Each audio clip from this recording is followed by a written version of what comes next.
শুধুমাত্র ঈদের ছবি কারো দখলে থাকবে, একজন মানে অভিনয় শিল্পীর দখলে থাকবে, সেটা আর হবে না। মুভি বানাবে অ্যাকশন মুভি, তাসনিয়া ফারিনকে অবশ্যই মাথায় রাখবে নায়িকা হিসাবে। তা এই ইনসাফটাই শেষ না, আমাদের আরেকটা ইনসাফ আসতেছে।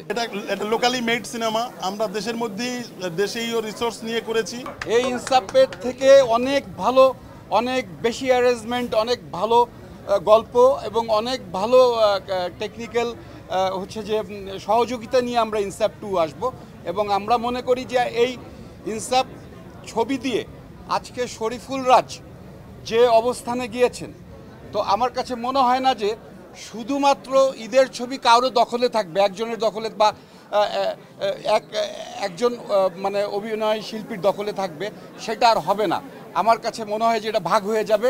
শরীফুল রাজ এই ছবির মাধ্যমে তার আরও শক্তিশালী একটা জায়গা করে নিতে, এবং তাসনিয়া ফারিন যেই জায়গাটাতে আমাদের শিল্পীর খুব অভাব, সেই জায়গাটাতে তাসনিয়া ফারিনের মতো আর্টিস্ট আমাদের চলচ্চিত্রে এখন অ্যাকশন নায়িকা নেই, তো সেইখানে তাসনিয়া ফারিন পুরোপুরি মানে সেখানে সে সাকসেস হয়েছে। একটা প্রডিউসাররা পরবর্তীতে ছবি বানাবে অ্যাকশন মুভি, তাসনিয়া ফারিনকে অবশ্যই মাথায় রাখবে নায়িকা হিসাবে। শরীফুল রাজের একটা জায়গা হবে। চঞ্চল আরেকটা হিরো, সে তো আপনারা দেখেছেনই। আমরা চঞ্চলের মাধ্যমেই কিন্তু একটা মেসেজ দিয়েছি যে আমরা কিন্তু আসতেছি, আমাদের ইনসাফটা এই ইনসাফটাই শেষ না, আমাদের আরেকটা ইনসাফ আসতেছে।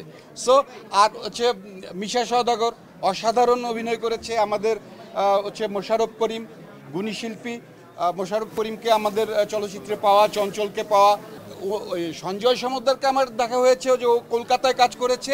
জিতের মতো একটা বড় আর্টিস্টের তার নিজস্ব ছবিতে, এবং জিত আর্টিস্ট ছিল, তো জিতের মতো একটা বড় আর্টিস্টের ছবি, যেহেতু জিত প্রোডাকশন চঞ্চলের উপরে আস্থা রেখেছে, এই জন্য আমরাও সঞ্জয়ের উপরে আস্থা রেখেছে জিত, সেই জন্য আমরাও সঞ্জয়ের উপরে আস্থা রেখেছি।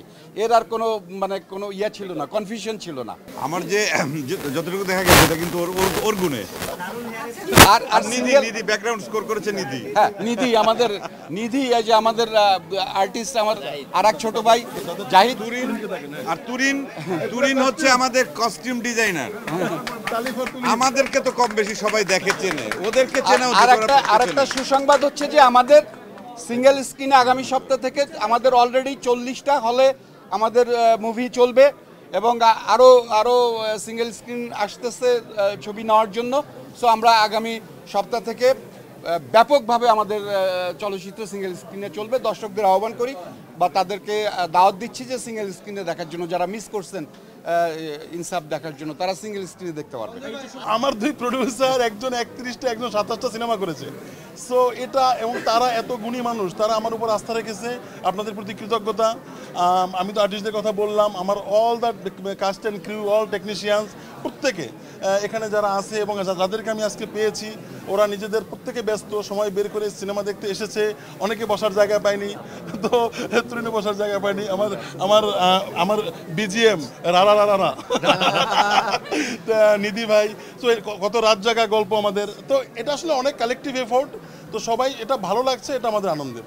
না, এটা আসলে আমরা চেয়েছি যে এটা লোকালি মেড সিনেমা, আমরা দেশের মধ্যেই দেশীয় রিসোর্স নিয়ে করেছি, এবং সেটা চেষ্টা করেছি দেশটাকে এক্সপ্লোর করার। আচ্ছা, আমি শশী আফরোজা, আমি খুব ছোট একটা ক্যারেক্টারে অভিনয় করছি, কিন্তু সেটা শুধু আমার দাদার জন্য। আমার দাদা আমাকে ডাকছে, এটা আমার জন্য অনেক বড় ব্যাপার। নিশ্চয়ই ইনসাফ 2 আসলে আমার চরিত্রটা একটু বড় হবে ইনশাল্লাহ, তখন দেখা হবে। দোয়া করবেন যাতে আরো আগাতে পারি, ভালো করতে পারি।